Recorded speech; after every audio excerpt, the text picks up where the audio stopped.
My family hired a private investigator to find me after they all disowned me. So I, 36 male, got into some trouble 15 years ago. They take all the responsibility for this, and even to this day, I carry all the shame, guilt, and embarrassment for it. Also, this might come up. This is not cultural or a religion thing. It's just shame to the family name. The situation was when I was 19. My ID was stolen and being used in another state, and created a situation where my driver's license was suspended nationwide. Somehow, any and all notifications from the other state never made it to me. I started doing all the necessary things I needed to do to try and fix the problem. I, however, had a couple of tickets in my current state that I needed to pay, but couldn't because I needed to pay my rent and keep my apartment. Also, at the time, my full-time job was having problems and was borderline shutting down. So to try and make ends meet, I was doing a lot of freelance work as well. I was hoping that with a couple more freelance jobs that I'd be able to finally pay the tickets. This was never the case, and the long story short of it is I was arrested and spent 2 weeks in jail. Not ideal, but I guess in the long run it worked out for the best by clearing the tickets in my home state. However, my family felt otherwise, and I was completely disowned because of this. I lost everything and everyone. The only reason I still had my apartment was because I had enough to cover the rent and the freelance work kept up. It took another 6 months, but I was finally able to get the other state to release my driver's license. I decided that since my family hated me, I didn't need them. So a year later, I changed my last name, my phone number, and email. My social media is locked down so tight you would think I was hiding national security secrets. I was able to finish college and get settled into my career, and at this point I'm happier than I've ever been. Enter the current time. And 2 weeks ago there was a knock on my door, and it was my mom and dad. And again, it had been 15 years and I hadn't spoken to them. Not one word. The only thing I could get out of my mouth was, "How did you find me and what are you doing here?" My mom's response was, $5,000 to a PI. Finally, a search of Facebook with just your first name found you, and the PI confirmed it was you. I responded, "You didn't answer my second question. What are you doing here?" My mom, again, "It's been 15 years. Looking at where you are, it seems you've learned your lesson and you're succeeding. You've missed out on a lot of things." OP says, I ended with, "Yes, I have learned my lesson. One of them is, I don't think anyone will ever help you or be understanding, even your family. And yes, I did succeed, and I did it entirely without you. Please leave, and don't come back." I shut the door in their face, locked it, checked the back door, and closed all the curtains. I'm guessing they hung around for another 15 minutes, knocking, demanding to be let in. I went back to bed, turned the fan on high, and went back to sleep. And then I did some research. And I have missed out on a lot. I have nieces and nephews, brothers, and sisters-in-law. But the truth is, I don't know any of them, and I don't think I need to. I live a very quiet life. I can count on 2 hands how many friends I actually have. A friend said I may have taken it too far, and that I should have given them a chance, and if I didn't like what they had to say, then I could have told them to go away. I was hoping that this was going to be the end of it, but now they have taken to stalking me. I'll be completely honest, they are harmless, but just a real pain in the butt. And also, I have been effing with them to have some fun with the help of a friend. He now calls them fleas, and will check on me asking if I have fleas or not. It's kind of funny. If I say yes, then it's game on. The first night, he came over and we walked downtown to a really expensive restaurant that I knew they were never going to go to. Another night, we went to the corn store. That was the best one.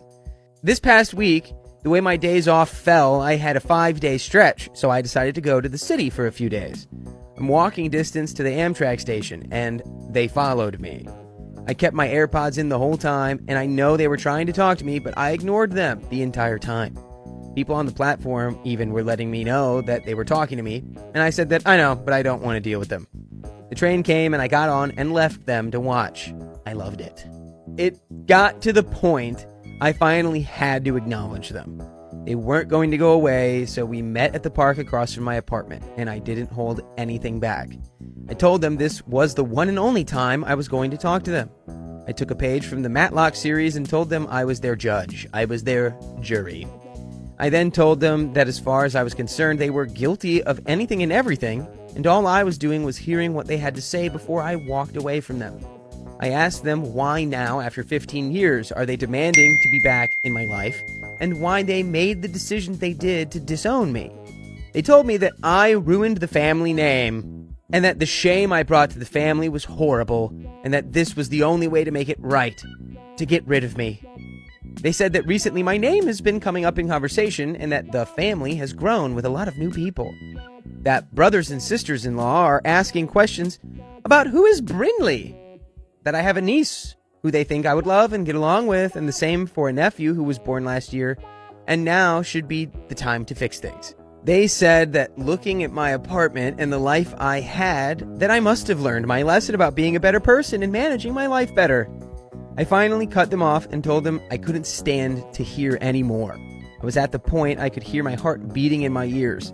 I told them that I did everything completely by myself. Nobody from that life exists anymore.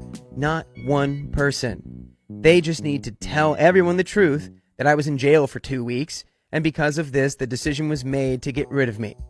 I told them that I did it all on my own, and that my one cousin, John, who is only a cousin by marriage, was the only one who was there for me, hence why I took her last name. I told them that, to this day, I'm doing everything on my own and rely on nobody and don't need or want them in any way of my life. They made their decisions, and I'm making mine. I told them this would be the last time we talk, and that I would be going to see a lawyer to see if there was anything that could be done to keep them away from me, and that if they continue to follow me around or show up at my apartment, I would have them arrested for trespassing. And then I went back home and again locked everything down, pulled the curtains, and have been crying since. And there's an update. Many of you have been asking for an update. First and foremost, thank you all for your responses. I was overwhelmed. I read every single one. I just couldn't keep up to respond to them. I also worked some extra shifts and had some really nice overtime, which right now comes in handy. Please just know I was not ignoring you. I just couldn't keep up. This isn't the update that many of you were most likely hoping for.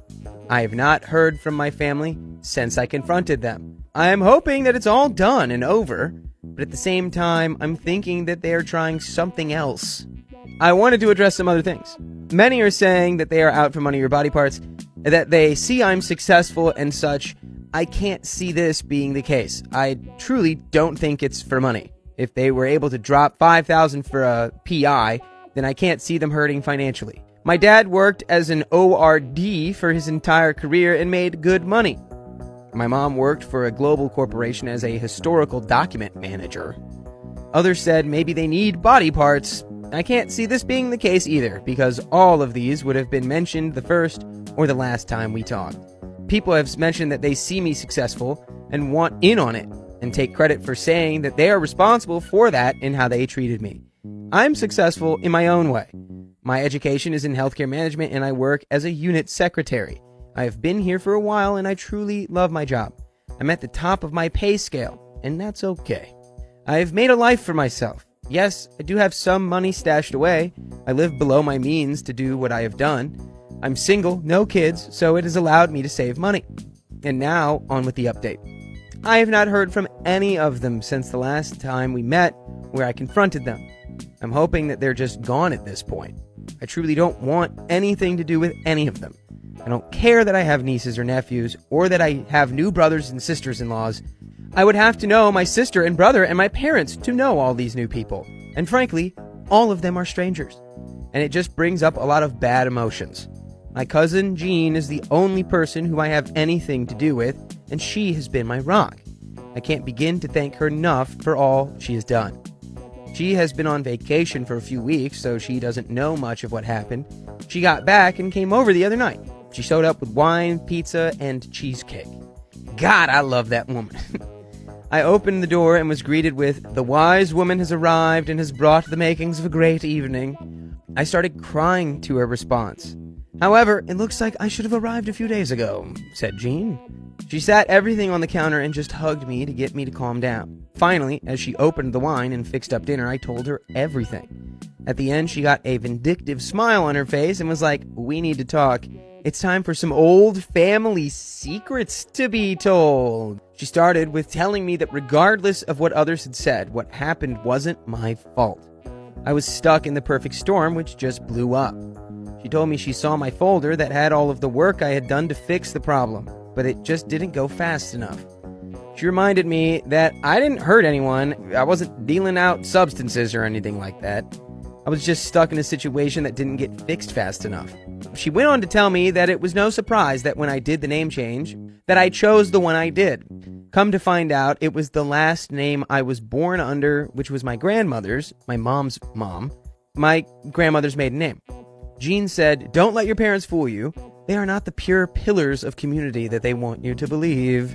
I have always known that their relationship was not the best, but when I was born, they were split up, and my mom was trying to hide me from my dad. My grandparents didn't like him, so it was decided to give me my grandmother's family name. Jean was getting more and more pissed off as she spoke to me. So let's talk about names, since they are so focused on how you shamed the family name. Your mother was the one who was born under the influential names. Her mother's family, the name you took, pretty much owned 2 of the local towns in our county. Your grandfather's name owned a few businesses in a different town. Your father's family was never heard of. They were from a different state and moved here for work purposes. Your dad has been riding off of your mother's name and connections. Even to this day, your dad's family is pretty much a bunch of unknowns. On top of that, even if your grandparents were alive, they would have been completely behind you and wouldn't have bought into that whole BS of shaming the family name. The only time I'd ever seen Jean in a mood like this was when I was in college, and when she introduced herself to the class, she looked square at me and made it clear that she had no favorites. All of this has really made me look at my parents in a different way. And none of it's positive. It just reaffirms what I want even more, which is for them to just go away and never come back. And that is the end of that story. You truly... Find the full episode by searching OK Storytime and the episode number on Spotify.